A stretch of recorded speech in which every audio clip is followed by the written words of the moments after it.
दैनिक जागरण का संपादकीय डिक्टेशन। गति 100 शब्द प्रति मिनट। स्टार्ट होगा 5 सेकेंड बाद।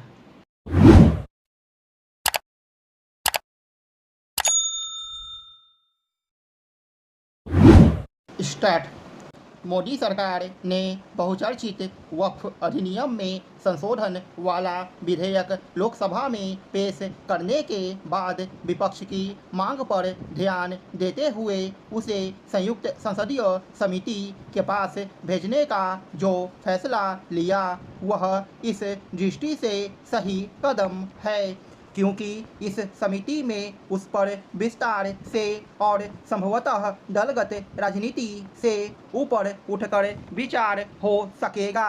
इससे सबसे बड़ा लाभ यह होगा कि विपक्ष के पास यह बहाना नहीं रह जाएगा कि सरकार ने एक महत्वपूर्ण विधेयक बिना बहस आनन फानन पारित करा लिया और उसकी कोई बात नहीं सुनी गई। ध्यान रहे कि मोदी सरकार के पहले और दूसरे कार्यकाल में अनेक विधेयकों के संसद से पारित होने और उनके कानून में परिवर्तित हो जाने के बाद विपक्ष ने यह माहौल बनाया कि उन पर संसद में चर्चा नहीं होने दी गई। ऐसे कुछ कानूनों को लेकर जनता को बरगलाने का भी काम किया गया। इसकी अनदेखी नहीं की जा सकती कि नागरिकता संशोधन कानून यानी CAA और फिर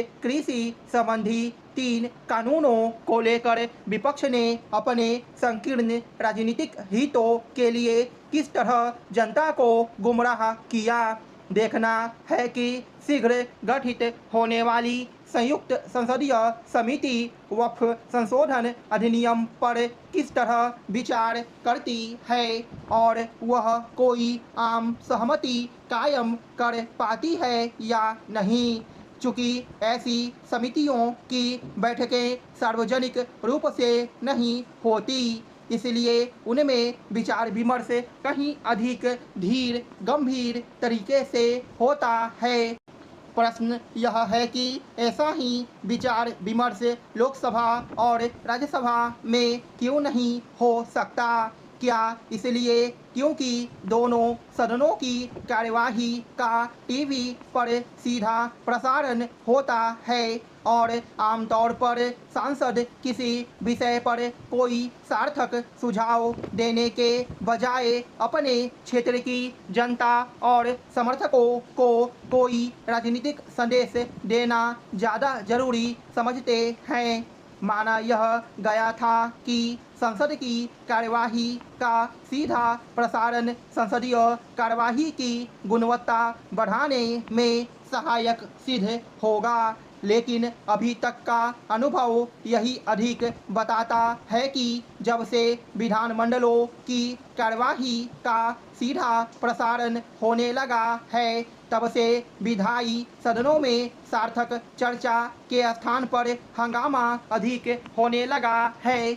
इसकी सराहना नहीं की जा सकती कि वक्फ संशोधन अधिनियम के लोकसभा में पेश होते ही विपक्षी दलों ने यह शोर मचाना शुरू कर दिया कि सरकार की नीयत ठीक नहीं है। उनकी ओर से यह घिसा-पीटा तर्क भी दिया गया कि सरकार मुस्लिम समाज के हितों की अनदेखी कर रही है। ऐसे तर्क इसलिए हास्यास्पद हैं क्योंकि सच यह है कि वक्फ बोर्ड अरबों रुपए की संपत्तियों के स्वामी होने के बावजूद मुस्लिम समाज की भलाई के लिए कुछ ठोस नहीं कर पा रहे हैं।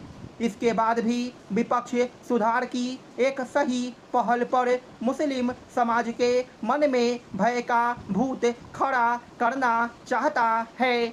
यह वोट बैंक की सस्ती राजनीति के अलावा और कुछ नहीं। बांग्लादेश में तख्ता पलट के बाद वहां जिस तरह अल्पसंख्यकों यानी हिंदुओं, बौद्धों आदि पर हमले बढ़ गए हैं, उससे उनकी सुरक्षा फिर से खतरे में पड़ गई है। वहां अल्पसंख्यकों पर अत्याचार नए नहीं हैं।